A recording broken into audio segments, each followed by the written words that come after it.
അസ്സലാമു അലൈക്കും വറഹ്മത്തുള്ളാഹി. സുബഹി നിസ്കാരം കഴിഞ്ഞ് മക്കയിൽ ഞങ്ങൾ താമസിക്കുന്ന ഹോട്ടലിൽ നിന്നും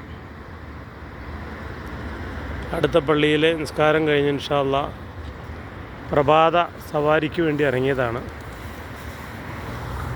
ഞങ്ങൾ ഹജ്ജിന് ശേഷം മക്കത്ത് നുസൈലാണ് താമസിക്കുന്നത്. ഏതാണ്ട് 6-7 കിലോമീറ്റർ ദൂരത്തിലാണ് ഞങ്ങൾ താമസിക്കുന്നത്. ആ കാണുന്ന ക്ലോക്ക് ടവറും കായബയുടെ ഷിയാറുമാണ് കാണുന്നത്. ഇത്രയും അകലത്തിലാണ് ഞങ്ങൾ താമസിക്കുന്നത്. ഞങ്ങൾ താമസിക്കുന്നതിൻ്റെ അടുത്തുള്ള ഒരു പള്ളിയാണിത്. അതുപോലെ തന്നെ ഇവിടെ അറിയപ്പെടുന്നത് ഷൂഖുൽ ലിയാഫ സൂപ്പർ മാർക്കറ്റ് എന്ന പേരിൽ അറിയപ്പെടുന്ന വലിയൊരു സൂപ്പർ മാർക്കറ്റും ഇതിൻ്റെ അടുത്തുള്ള.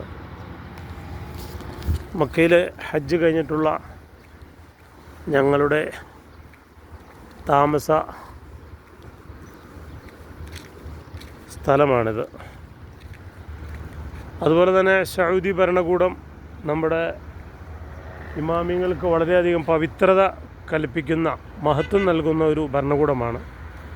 ബഹുമാനപ്പെട്ട ഇമാം മുസ്ലിം റളിയല്ലാഹുവിൻ്റെ പേരിലാണ് ഈ റോഡ് അറിയപ്പെടുന്നത്.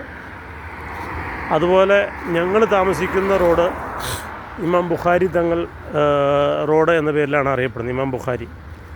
അങ്ങനെ ഹദീസിൻ്റെ പണ്ഡിതന്മാർക്കും ഇമാമിങ്ങൾക്കെല്ലാം വലിയ സ്ഥാനവും മഹത്വവും എല്ലാം കൽപ്പിക്കുന്ന ഒരു ഭരണകൂടമാണ് ഇവിടെ ഉള്ളത്. അൽഹംദുലില്ലാ, അതൊക്കെ കാണുമ്പോൾ വലിയൊരു സന്തോഷം.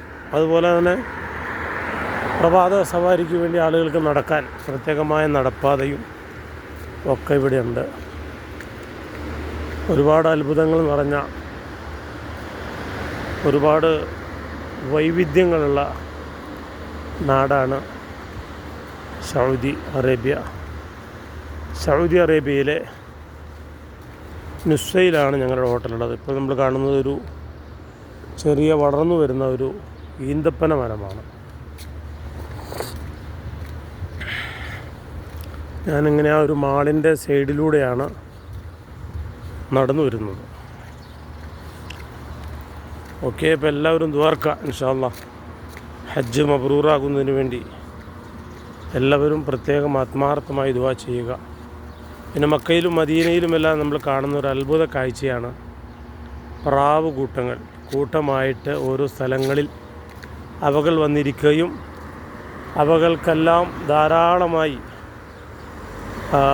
വേണ്ട തീറ്റകൾ ആളുകൾ ഇട്ട് കൊടുക്കുകയും അവകളെല്ലാം വളരെ സന്തോഷത്തോടെ ജനങ്ങളുമായി വളരെയധികം ഇടപഴകി അത് കഴിക്കുകയും ചെയ്തിട്ട് പോകുന്ന വളരെ മനോഹരമായ കാഴ്ചകൾ ഇവിടെ മക്കയിൽ ധാരാളമായിട്ട് കാണാൻ കഴിയും. അതുപോലെ തന്നെ മദീനത്തും ധാരാളം മാടപ്രാവുകളുണ്ട്. അൽഹംദുലില്ലാ, അതെല്ലാം വലിയ സന്തോഷം പകരുന്ന കാഴ്ചകളാണ്.